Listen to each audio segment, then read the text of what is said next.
కాబట్టి పెద్దలందరికీ నా యొక్క మనవి, ఎప్పుడైనా సమయం తీసుకొని ఇక్కడ చేసేటువంటి కార్యక్రమం కానీ అసలు ఇక్కడ దేవాలయమే ఒక విచిత్రమైనటువంటి పద్ధతిలో నిర్మించబడ్డది స్వామివారు మంగళాశాసనాలతో. ఆ రామచంద్రుడు ఆరాధించే దైవం ఆ శ్రీరంగంలో ఉండేటువంటి శ్రీరంగనాథుడు. కాబట్టి గ్రౌండ్ ఫ్లోర్లో ఆ సాకేత రామచంద్రుడు, ఫస్ట్ ఫ్లోర్లో వారు ఆరాధించేటువంటి శ్రీరంగనాథుడు, వీటన్నిటికీ మూలమైనటువంటి ఏదో ఆ 3వ అంతస్తులో పరమపదం మనందరికీ తెలుసు అంటుంటాం, దాని డీటెయిల్స్ తెలియదు. కొంతమందికి తెలుసుకుంటారు, కొంతమంది పెద్దల ద్వారా. కానీ మోక్షం అంటే మంచిదని అందరూ అంటుంటారు. అసలు రియల్ మోక్షం అంటే ఏంది అనేది అక్కడ చిత్రాలతో ఈ దేవాలయంలో ఒక్కసారి ఆ దేవాలయం దర్శిస్తే పరిశీలనగా ఒక అరగంట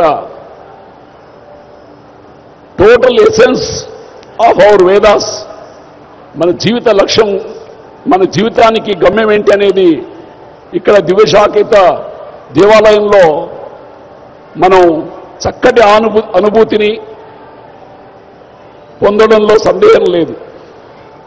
ఎంతోమంది మహానుభావులు వచ్చి చూసి ఈ దేవాలయాన్ని స్వామివారి అష్టాంగ విమానాలతో భగవద్ రామానుజుల స్వామి స్ఫూర్తితో, స్వామివారి ఇప్పుడే చెప్పారు భగవద్ రామానుజుల స్వామి గురించి. నేను వచ్చే 2 సంవత్సరాల్లో 2017లో వారి సహస్రాబ్ది జరగబోతుంది.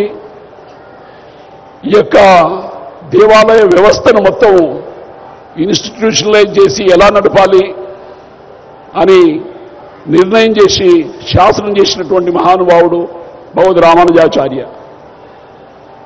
ఇక్కడ స్వామివారి యొక్క స్ఫూర్తితో స్వామివారు వారి యొక్క భక్త బృందం అన్ని దేశాల్లో వారి దగ్గర స్ఫూర్తి పొందినటువంటి వాళ్ళందరూ ఈ యొక్క ప్రాజెక్టులో పాల్గొనడం జరుగుతుంది. ఎందుకంటే 108 దివ్య దేశాలు, ఇక్కడ నార్త్ నుంచి బద్రీనాథ్ అయితే ఏంటి, ఇక్కడ సౌత్లో శ్రీరంగం, ఎన్నో దేవాలయాలు. ఇక్కడ అదే విధంగా చిన్న సైజులో మూర్తులు కూడా అలాగే. ఈ యొక్క స్ఫూర్తి కేంద్రం రాబోయే 3-4 సంవత్సరాల్లో, ఫస్ట్ వచ్చే 2017లో ఆ యొక్క విగ్రహం, అది ఆల్రెడీ స్వామివారు చెప్పారు, ఆ విగ్రహం ఆల్రెడీ ఆర్డర్ అయిపోయింది. అది 2 సంవత్సరాల్లో వచ్చే శతాబ్దికి కంప్లీట్ అవుతుంది. దానికి అనుగుణంగా ఉండేటువంటి దేవాలయాలు మన యొక్క రాబోయే జనరేషన్కు, పిల్లలకు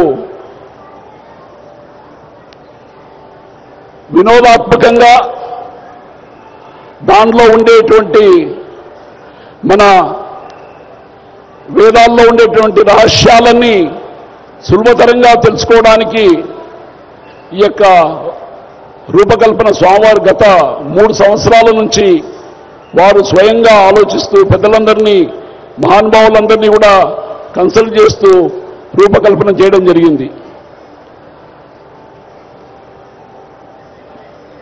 ఇలాంటి గొప్ప మహానుభావులు మనకు ఆచార్యులుగా ఉండడం మనందరం చేసుకున్నటువంటి అదృష్టం. నాది ఒకటే మనవి అందరికీ, మనం చక్కగా సంపాదించండి. స్వామివారు అంటుంటారు 100 చేతులతో సంపాదించండి, 1000 చేతులతో దాన ధర్మాలు చేయండి. మన సంపదను పంచుకోనప్పుడు మానవ జన్మకు స్వార్థకత ఉండదు. మన పక్క జీవి బాధపడుతున్నప్పుడు, మన పక్కింటి వాడు బాధపడుతున్నప్పుడు మనం సుఖంగా ఉండలేము. కాబట్టి ప్రతి ఒక్క వ్యక్తిలో, ప్రతి ఒక్క జీవిలో, ప్రతి ఒక్క ప్రకృతిలో ఆ భగవంతుని దర్శనం చేయండి అని స్వామివారు ఎన్నో రకాల క్యాసెట్స్, ఎన్నో రకాల ఉపదేశాల్లో ఆ భగవంతుడు అనేది ప్రతి ఒక్క ఆత్మలో ఉంటారు. ప్రతిని serve all beings as service to God. You feel it God in everybody, then you will have a love and affection. Then you can serve humbly as you are serving the God. Then you feel also happy. Therefore, I request all my friends and well-wishers, visit sometime, anytime here people are there to take care and explain about it. Ikkada మంచి వేద university కూడా నడుస్తుంది, నేత్ర విద్యాలయం కళాశాలలు నడుస్తున్నాయి, 100 పడకల hospital నడుస్తూ ఉంది. ఇవన్నీ స్వామివారి యొక్క స్ఫూర్తితో ఎందరో మహానుభావులు దేశాల నుంచి దీన్ని నీడీ పీపుల్కు అందిస్తూ ఎన్నో సేవా కార్యక్రమాలు చేస్తున్నటువంటి మన ఆచార్యులకు మనం అందరం సదా కృతజ్ఞతగా ఉండాలని ఉంటామని ఈ యొక్క సందర్భంగా గత 3 రోజుల్లో ఉదయం 6 గంటల నుంచి రాత్రి 12 గంటల వరకు వైదిక కార్యక్రమాలు ఎందరో పండితులు దేశాల నుంచి ఉత్తర భారతదేశం, దక్షిణ భారతదేశం అందరూ వారు వచ్చి ఆశీర్వదించారు. పండితులు, మహానుభావులు, వేద పండితులు,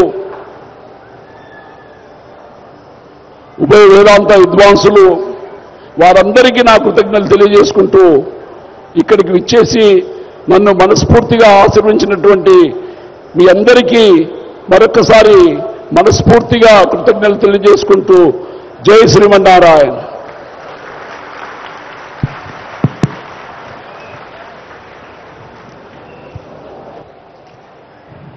thank you so much sir.